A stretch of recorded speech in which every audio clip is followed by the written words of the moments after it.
Mishra study class इस YouTube channel पर आप सभी का हार्दिक स्वागत है। आज हम कक्षा छठी विषय मराठी शिकू मराठी आनंदाने इस पाठ्यपुस्तक की कविता नंबर 6 आमचा बाग किती छान इस कविता के प्रश्न उत्तर देखने वाले तो वीडियो पूरा देखिए, अंत तक देखिए ताकि आपको प्रश्न के उत्तर अच्छे से समझ में आए। चले हम प्रश्न देखते हैं।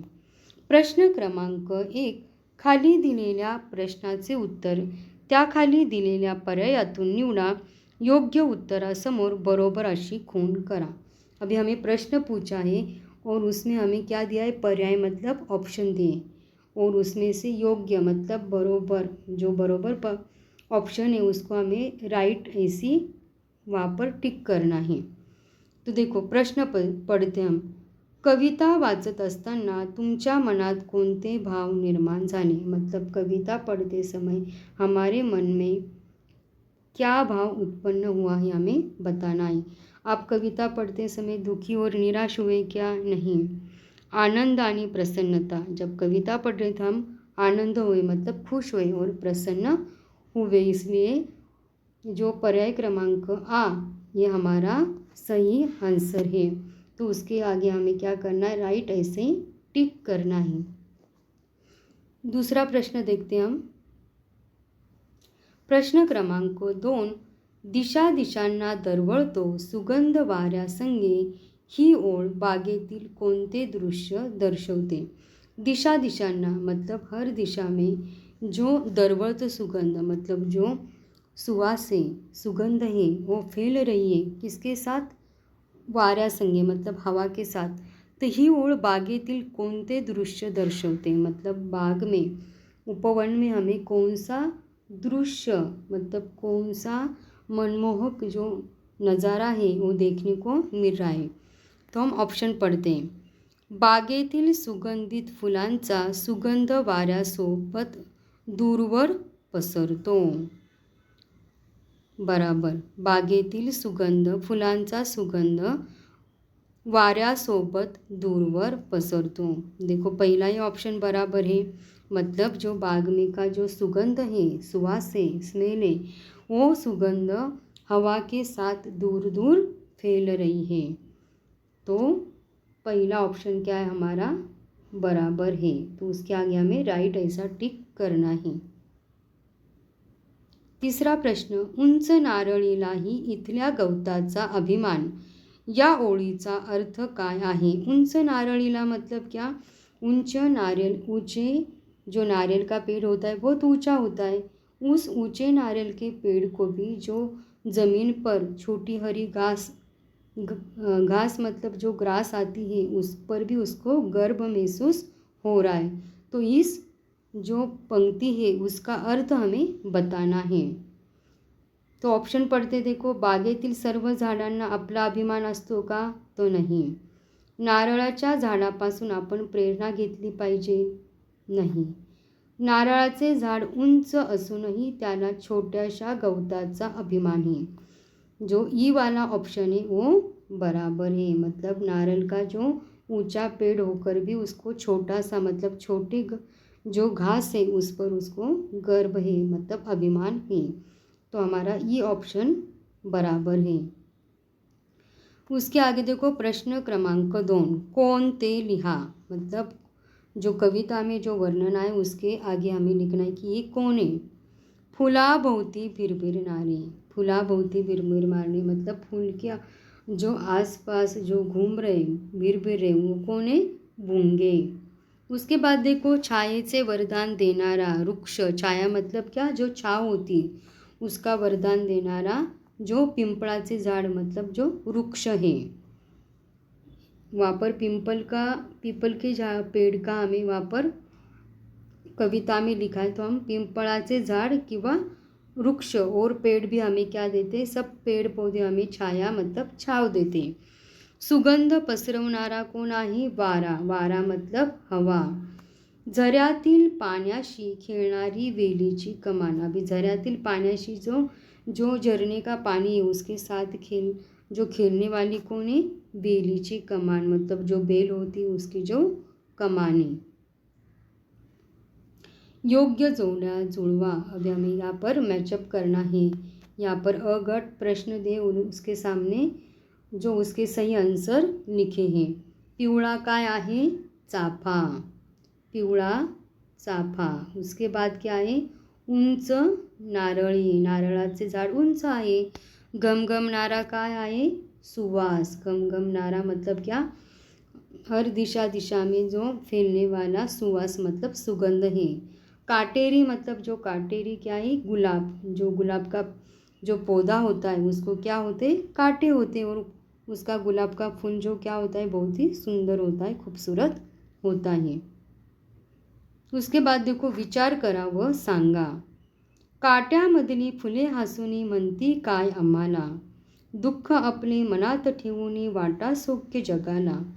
वरील ओळीमधून आपल्याला कोणती शिकवण मिळते ते सांगा। बहुत ही मस्त विचार करना मतलब हमें सोचना है, और उसके जो पंक्तियाँ दी है उसका अर्थ हमें लिखना है। काट्यामधली फुले हसूनी म्हणती काय आम्हाला, दुःख आपले मनात ठेवून वाटा सौख्य जगाला। 20 जो पंक्ति उसका हम अर्थ देखते हो, उस पंक्ति से हमें क्या सीखने को मिलता है। या ओळीमधून आपल्याला अशी शिकवण मिळते की आपल्या आयुष्यात कितीही संकटे किंवा दुःख म्हणजेच काटे आले तरी आपण निराश न होता नेहमी हसतमुख राहिले पाहिजे। आपले स्वतःचे दुःख मनात विसरून जगाला आनंद, सुख आणि समाधान वाटले पाहिजे। मतलब देखो, जो ये पंक्ति है उसमें बताए कि आपने जो आयुष्य मतलब हमारी ज़िंदगी में कितने भी समस्या आए, संकट आए, दुख आए, तो भी हमें निराश नहीं होना है। हमें हमेशा हंसते हुए रहना चाहिए, और हंसते हंसते हमें क्या करना है?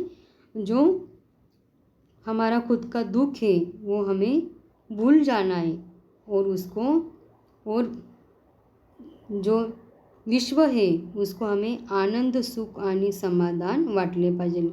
और जो विश्व है उसको, दुनिया है उसको हमें आनंद, सुख और समाधान वाटले पाहिजे, देना चाहिए। उसके बाद देखो, बागेत फिरताना रुपेश व गुलाबाचे फूल यामध्ये झालेल्या संवादाची कल्पना करा व लिहा। यहाँ पर आपको क्या लिखना है?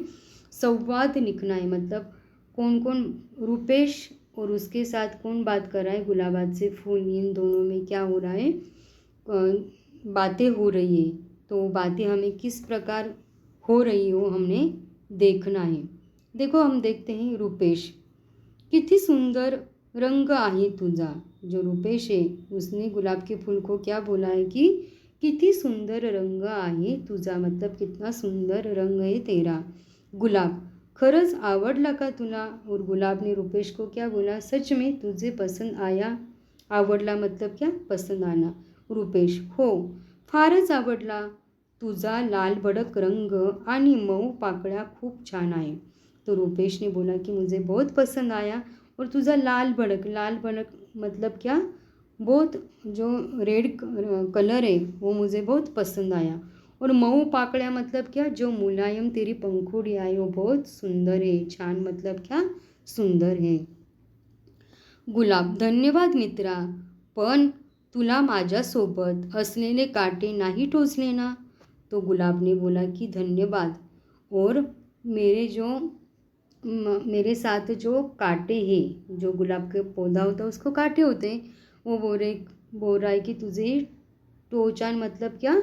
टोचले नहीं मतलब क्या? तुझे चुबा तो नहीं ना? ऐसे उसने बोला। रुपेश, नाही रे, मी अगदी सांभाळून तुला हात लावला। उसने बोला, नहीं, मैंने संभल कर तेरे जो फूल है उसको मैंने हाथ लगाया। पण तुझ्या अंगावर हे काटे का असतात? तो रुपेश ने बोला, तो कितना खूबसूरत है, और तेरे पौधे पर मतलब जो पौधा है उस पर काटे क्यों होते हैं? गुलाब, ते काटे माझे रक्षण करण्यासाठी निसर्गाने मला दिले आहे। अभी गुलाब ने क्या बोला कि जो काटे होते गुलाब के पौधों को, वो किसने दिए? कि जो निसर्ग है, नेचर है, उसने मेरा रक्षण मतलब मेरी सुरक्षा के लिए काटे दिए हैं। रुपेश, वाह, आणि तुझा सुगंध तर संपूर्ण बागेत दरवळत आहे। तो उसने बोला कि तेरे जो सुगंध है, तेरा जो सुवास है, खुशबू पूरे बगीचे में क्या रही है? फैल रही है। उसके बाद देखो गुलाब, हो माझ्या सुगंधाने सगळ्यांना आनंद देणे हेच माझे काम आहे। तो गुलाब ने क्या बोला कि सबको सुगंध देना, सबको जो खुशबू देना, यही मेरा काम है और इसमें ही मुझे क्या लगती है, बहुत मैं बहुत खुश हूँ, इसी में मैं बहुत खुश हूँ। उसके बाद रुपेश, खूपच छान, तुझ्याकडून मला नेहमी हसत राहण्याची शिकवण मिळते। देखो उसने बोला कि बहुत सुंदर और ते तुझे खूपच छान मतलब बहुत सुंदर। उसने बोला कि तुम्हारे पास से मुझे ये सीख मिलती है कि हमें हमेशा हंसते ही रहना चाहिए। गुलाब, अगदी बरोबर, काट्यामध्ये राहूनही नेहमी हसत राहावे हाच माझा संदेश आहे। अभी जो गुलाब है उसने बोला है कि आपने बराबर बोला कि कांटे में रहकर भी मैं हमेशा हंसता रहता हूँ और यही मैं संदेश मतलब यही लोगों को बताना चाहता हूँ कि कितनी भी निराशा हो, दुख हो, हमें वो नहीं बताना चाहिए, हमें वो छुपा कर हमें हंसते रहना चाहिए, खुश रहना चाहिए। तो इस प्रकार देखो हमने रुपेश और गुलाब का फूल, इनका दोनों का हमने संवाद देखा। अभी आगे का क्वेश्चन हम देखते हैं। खेळू या शब्दाशी, बाग या शब्दाशी संबंधित तुम्हाला सुचवणारे शब्द रिकाम्या चौकटीमध्ये लिहून चौकटी पूर्ण करा। अभी देखो जो आपको जो ब्रैकेट दिए हैं, बाग मतलब क्या, बगीचा, और जो पोयम में आपको बगीचा के लिए और बगीचा में कौन कौन से जो शब्द उपयोग किए हैं, क्या क्या है उसमें, तो हमें इस ब्रैकेट में लिखना है। देखो बाग पहले से लिखा है कि प्रसन्नता, मतलब बाग में बहुत प्रसन्न लगता है। उसके बाद बाग में क्या है, फूलें हैं। उसके बाद देखो सुगंध मतलब क्या, सुवास है, खुशबू है। झाड़े मतलब पेड़ है, वारा हवा है। फूलपाखरू मतलब बहुत सारी तितलियाँ हैं। आनंद मतलब बहुत खुश है। ये सब किसमें है, बाग मतलब जो गार्डन है उसमें सब हमें ये महसूस हो रहा है। उसके बाद देखो नेक्स्ट क्वेश्चन, खालील वाक्प्रचाराचा अर्थ सांगून वाक्यात उपयोग करा। अभी हमें जो वाक्प्रचार दे, वाक्प्रचार मतलब क्या, मुहावरे, मतलब जो वाक्प्रचार मतलब क्या, मुहावरा, और उसका हमें क्या करना है, उसका अर्थ बताना है और उसके साथ साथ हमें उसमें वाक्यात उपयोग मतलब उससे वाक्य भी हमें बनाना है। पहला हम देखते हैं, भान हरपून जाणे। भान हरपून जाणे मतलब क्या, पूर्णपणे मग्न होने किंवा स्वतःला विसरून जाने। मतलब जब हम को हमारा मनपसंदीदा काम करते तो हम क्या हो जाते हैं, उसमें ही मग्न हो जाते हैं, हम खुद को ही भूल जाते हैं, तो उसको क्या बोलेंगे, भान हरपून जाणे। उसका सेंटेंस हम कैसे बनाएंगे, वाक्यात उपयोग करा। बागेतील रंगीबेरंगी फुले पाहताच राजूचे भान हरपून गेले। जो बगीचा है उसमें से जो रंगी बिरंगी फूल देखकर ही राजू खुद ही खो गया, मतलब खुद की दुनिया में ही खो गया। इसने बोला कि राजूचे भान हरपून गेले। उसके बाद देखो हेवा वाटणे। हेवा वाटणे म्हणजे काय, मत्सर वाटणे किंवा कौतुकामुळे त्यांच्यासारखे व्हावेसे वाटणे। वाक्यात उपयोग, परीक्षेत प्रथम आलेल्या साहिलचा सर्वांना हेवा वाटला। जो क्लास जो परीक्षा है उसमें जो साहिल नाम का लड़का पहले आया तो उसको देखकर सबको ऐसे लगा कि हमें भी उसके जैसे ही होना चाहिए, उसके जैसे ही हमने अच्छी से पढ़ाई करनी चाहिए, तो उसको हम क्या बोलेंगे, हेवा वाटणे। देखो इस प्रकार आज हमने जो कविता नंबर 6 आमची बाग आमचा बाग किती छान, इस कविता के हमने प्रश्न उत्तर देखे और आपको ये प्रश्न उत्तर भी अच्छे से समझ में आ गए होंगे।